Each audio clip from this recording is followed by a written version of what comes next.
Now that Eddie Van Halen has passed away, there should never be another anything released or concert or anything called Van Halen.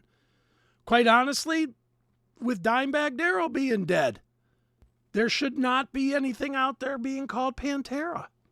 It just shouldn't. There are certain guys in certain bands that mean more than the band.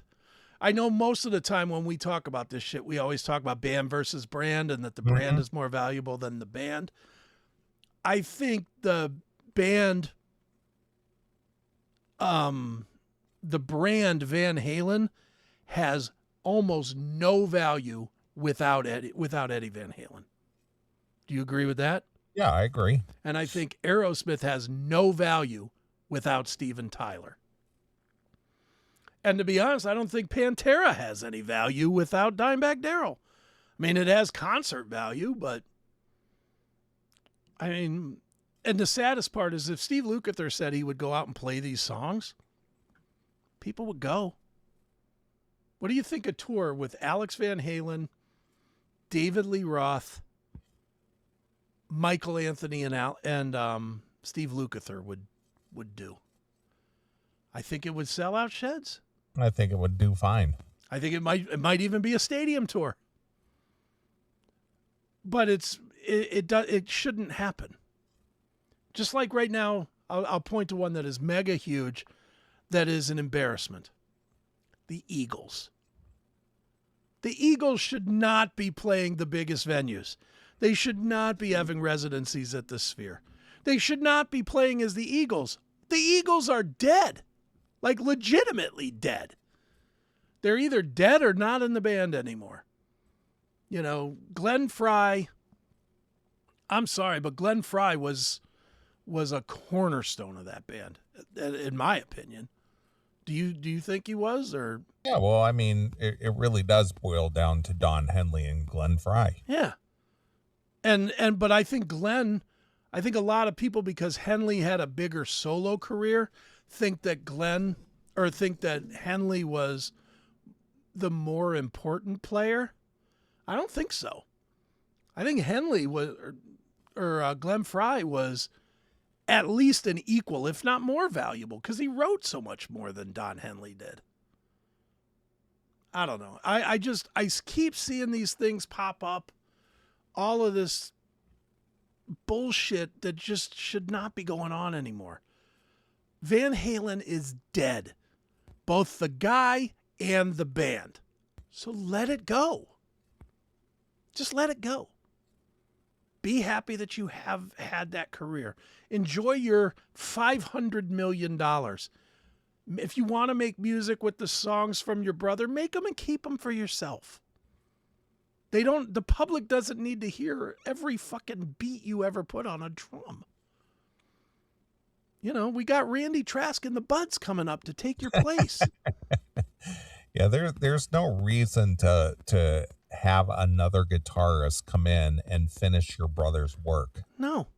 Because that's what made Van Halen was Eddie Van Halen's guitar. Yeah. So how do you recreate that or release music that was a demo that needs guitars completed on it that isn't Eddie Van Halen? Yeah. And you know how it's going to be received? I'll tell you exactly how it's going to be received.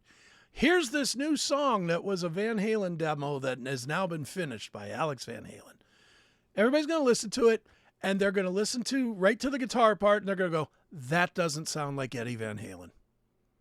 Even if it does, they're going to say, that does not sound like Eddie Van Halen. This is shit. It has zero chance of success. Zero. It'll sell. They'll sell some commercially, but it's not going to be relevant or interesting. And the backlash to this is going to be 80% negative. I honestly think 80% will be overjudging it. They won't just listen to it. They'll be listening, well, Eddie never did that kind of a squeal, or Eddie never did, he plucked instead of doing this, or what, I'm not a guitar player, but, it's just not going to work. It's the same with the Pantera thing. If you go out online and you look at the Pantera reviews, I mean, there's some decent reviews, but almost universally the reviews are Zakk Wylde sounds nothing like Dimebag Darrell. Like every single show that they play, and you see a YouTube video, there'll be 1,000 comments and 900 of them are like, Zakk Wylde sucks. He doesn't play anything like Dimebag. You're never going to win. So why do it? Why tarnish the legacy? That's why, was it last week or 2 weeks ago? I was up in arms about the fucking talking about releasing a live album from Pantera. Yeah, there's no reason for it. There's no reason for it. It's not Pantera. It's like releasing a tribute band live album. Go out and find Randy's Paradise City recording and put that out there. What is the purpose of that? You know, just let the bands die. Part of having a legacy is that it lasts forever when you don't tarnish it.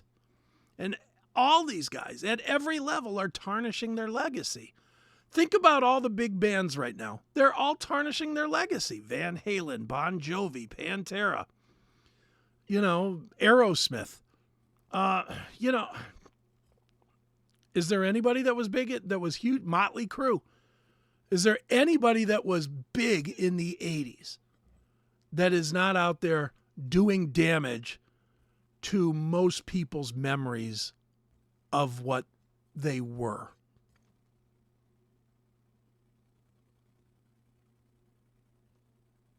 No, there aren't any bands that are intact that called it a day. Yeah, none. They go until the wheels fall off. Mm-hmm.